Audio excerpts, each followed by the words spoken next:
mga magtutubeless o kaya naman po magpapalit ng pito na kanilang tubeless na gulong at nagtatanong kung paano po magkabit ng pito na tulad nito, itong TR413 at itong universal, madali lamang po to.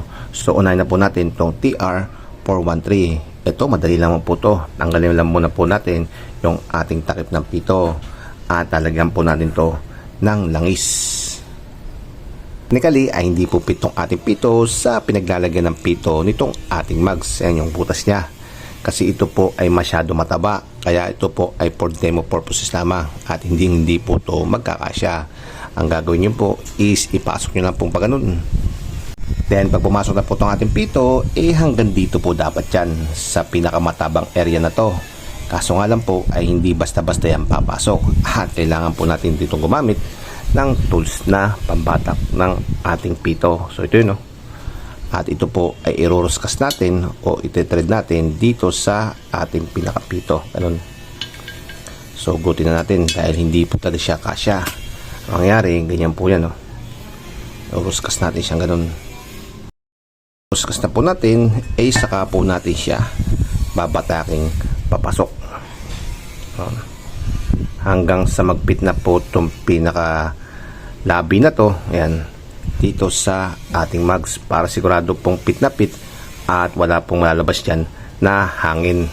Ayan, parang ganyan po yun, no? Habang pinabatak po natin siya ay palabas po ng palabas itong ating pito hanggang sa mag-abot na po yung pinakadulo nila. Ayan, labas po ay ganito na po yung magiging itsura niya. Dito naman po tayo sa universal. Ito, actual nakabit na po natin to sa ating mugs.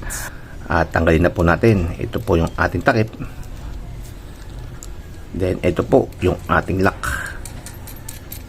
Dalawa po yung ating lock, ano? So double lock po siya. At ito po yung protection ng ating pang-ibabaw na goma. At ito po yung ating pang-ibabaw na goma. At ito na po yung pinaka-goma ng ating panlilalim. So sa loob po to. So ito na po yung pinakasil niya. At ang una po natin gagawin dito, ganun din po. Lalagyan po natin siya ng langis para po lumapat po to sa ating pinakabutas. Dahil yung isang maliit po na yan po dapat ang pipit dito sa butas. So wala na po tayong gagawin modification dito.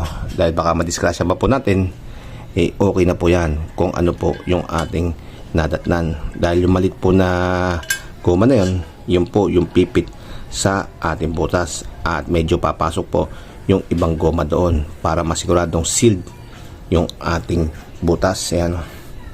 Then dito sa ibabaw, ayan, ilalagay na po natin itong pang ibabaw na goma pati po yung pinaka protection niya. Ayan. So goma muna. Kung nasaan po yung flat, yun po ang ilapat nyo sa inyong mugs. Ito na po yung ating cover protection. Then susunod po dyan is ito na po yung ating lock. Hand tight lang muna po at huwag niyo pong bibitawan yung sa likod para hindi mo siya matanggal yung pagkakapit ng maliit na goma. Yun, ayun mga pare. So pasok po yung maliit na goma sa butas ng ating mugs. So 100% na po na leak free na po siya at pwede na po natin hipitan itong ating lock nut gamit po itong ating 12.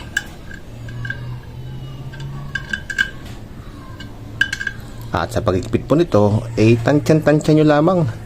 At pag nahigpitan nyo po ito na sobra ay bubusik po itong ating goma. So kung saan po yung pinakamahigpit na hindi po na bumubusik itong goma ay yun na po yung pinakahigpit nya. Yun, pare ko, okay na. So yun, tansyado na po natin to So okay na po to. Then susunod po natin ay ilagay na ulit natin itong isa pa nating lock nut. Dahil ito po ang maglalak ng ating pito para hindi na po siya matanggal. Saka kayo kumuha ng dalawang size 12 na llabe at saka po natin higpitan itong ating double nut. After po natin makabit, ito, check po tayo ng kanyang goma kung okay. So okay mga pare ko, ito, ready to use na po itong ating mugs at pwede na po natin kabit dito yung ating gulong. So mga pare ko, ganyan-ganyan lang po magkabit ng ating mga pito. So tulad nito at tulad nito. Hati po ba? Andali lamang. So hanggang dito lang po ating video at thank you po ulit sa panood. Hopefully may natutunan po kayo. Paalam!